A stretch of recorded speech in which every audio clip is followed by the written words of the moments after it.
Hey there, how's it going? This is Kenneth Moore from Zion's Watch Media, and we are now on our next video in our series on the book of Daniel. Daniel chapter 6, the lion's den. So last time we saw how the Babylonian Empire was overthrown by the Medes and the Persians and how Darius took the throne. And history tells us that Darius ruled from 538 BC to 540 BC.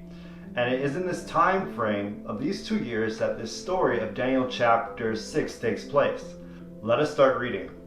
It pleased Darius to set over the kingdom 120 princes, which should be over the whole kingdom, and over these 3 presidents, of whom Daniel was first, that the princes might give accounts unto them, and the king should have no damage. Then this Daniel was preferred above the presidents and princes, because an excellent spirit was in him, and the king sought to set him over the whole realm. So Darius started off by organizing his new kingdom, making sure that everything was going to be in order. And he set Daniel up to be his prime minister over his entire realm because of an excellent spirit that was in him. He was just that good of a worker. But this promotion provoked a spirit of jealousy in those around Daniel. Let us keep reading. Then the presidents and princes sought to find occasion against Daniel concerning the kingdom, but they could find none occasion nor fault, for as much as he was faithful, neither was there any error or fault found in him. Then said these men, We shall not find occasion against Daniel, except we find it against him concerning the law of his God. You know, it's amazing. These presidents and princes already had high positions in the government, but they were not satisfied. They were still jealous, and they were bent on destroying Daniel.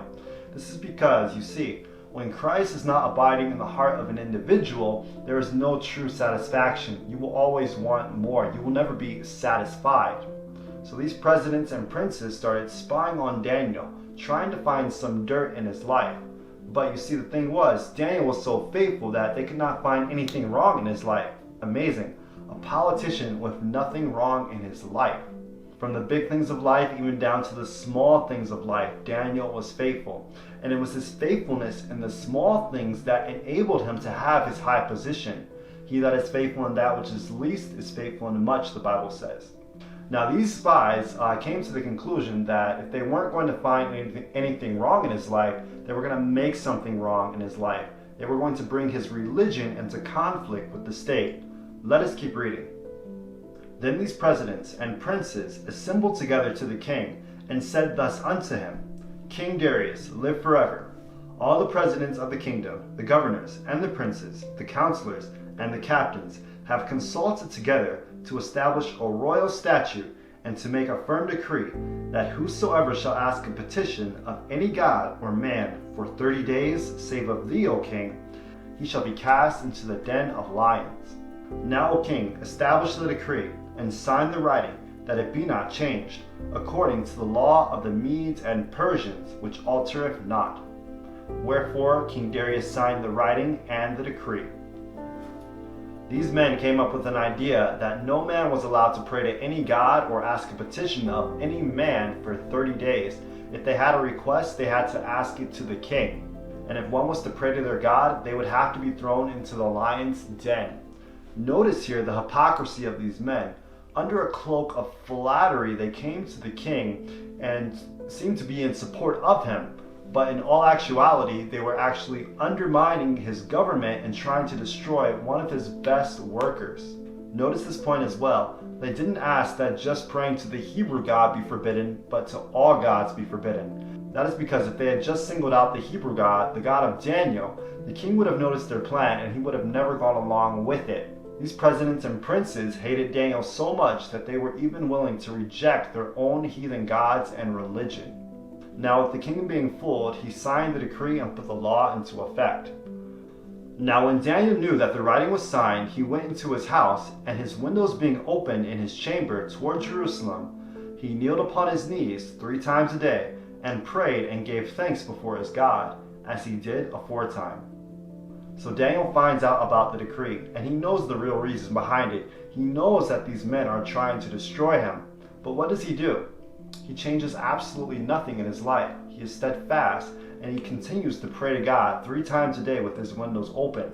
You see, Daniel was now in a crisis, and now he needed the help of God more than ever. Now he needed to pray especially. Now I'm sure you can guess who was probably watching all of this. Let us keep reading. Then these men assembled and found Daniel praying and making supplication before his God. Then they came near and spake before the king concerning the king's decree. Hast thou not signed a decree, that every man that shall ask a petition of any god or man within 30 days, save of thee, O king, shall be cast into the den of lions? The king answered and said, The thing is true, according to the law of the Medes and Persians, which altereth not. Then answered they and said before the king, That Daniel, which is of the children of the captivity of Judah, regardeth not thee, O king, nor the decree which thou hast signed, but maketh his petition 3 times a day. So these men come in and start accusing Daniel before the king, saying that he does not respect King Darius or the law that he has put into place. Now this whole thing woke Darius up real fast, and he saw the foolishness of his mistake of putting this law into action. And the Bible tells us that he worked the entire rest of that day to stop Daniel from getting thrown into the lion's den, but he could not save him. Why is this? It is because in Media and Persia, with their laws, if a king put a law into effect, it could not be altered or changed. Not even the king himself could change his own law. Daniel had to be thrown into the lion's den. Then the king commanded, and they brought Daniel and cast him into the den of lions. Now the king spake and said unto Daniel, Thy God, whom thou servest continually, he will deliver thee. And a stone was brought and laid upon the mouth of the den, and the king sealed it with his own signet, and with the signet of his lords, that the purpose might not be changed concerning Daniel. So Daniel was thrown into the lion's den. And the king said something very interesting that we should really take notice of here. He says that, Thy God, whom thou servest continually, he is going to deliver thee. Why would he say this? It is because Daniel's life was such a witness to the power of God that it inspired even Darius with confidence towards the God of heaven. And notice that Darius said that Daniel served God continually. Not 1 hour in the morning during his morning devotionals, not once a week at church, not once a week at the prayer meeting. Continually, steadfastly, constantly, always, Daniel served God. I wonder if the atheists, the Buddhists, the spiritualists, or Hinduists can say that about us today. Do we inspire them with faith in God? And can they actually say that we serve God continually, constantly, steadfastly? That's a question that we really need to think about. Then the king went to his palace and passed the night fasting. Neither were instruments of music brought before him, and his sleep went from him.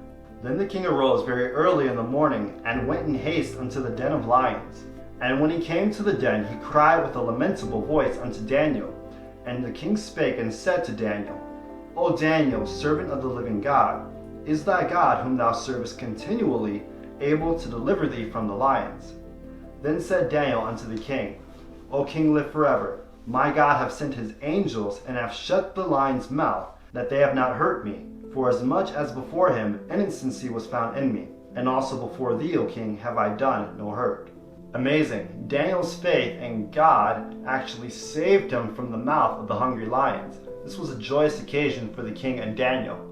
But it was not going to be a joyous occasion for Daniel's accusers.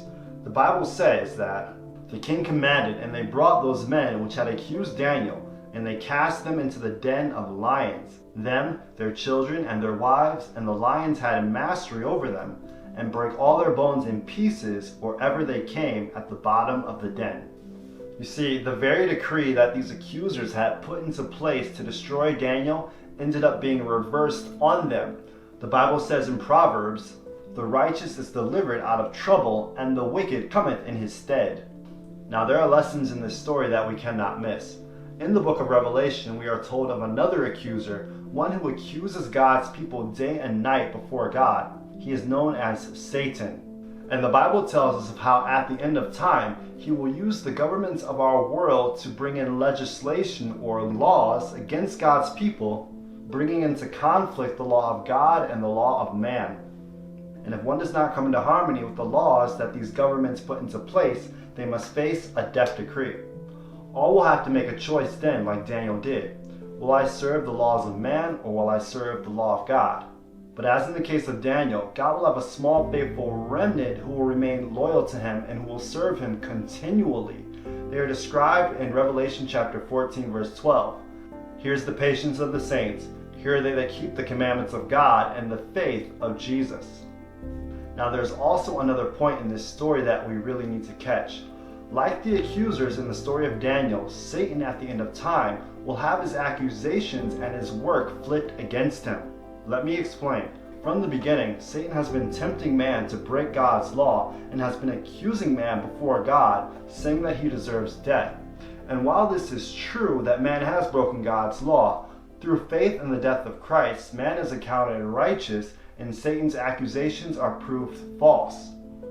But not only this, we are told that at the end of time, all of the sins that Satan tempted man to commit, he will have to bear the punishment for. You see, his evil work at the end of time is going to be reversed on him, and God's people, because of the sacrifice of Christ, will be viewed as righteous.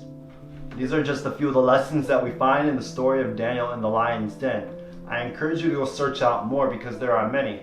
But until then, I encourage you to remain steadfast in the truth and to serve God continually as Daniel did. This has been Kenneth Moore from Zion's Watchman Media. And as always, until next time. Hey there, this is Kenneth Moore from Zion's Watchman Media. And I hope you just enjoyed the video that you just watched.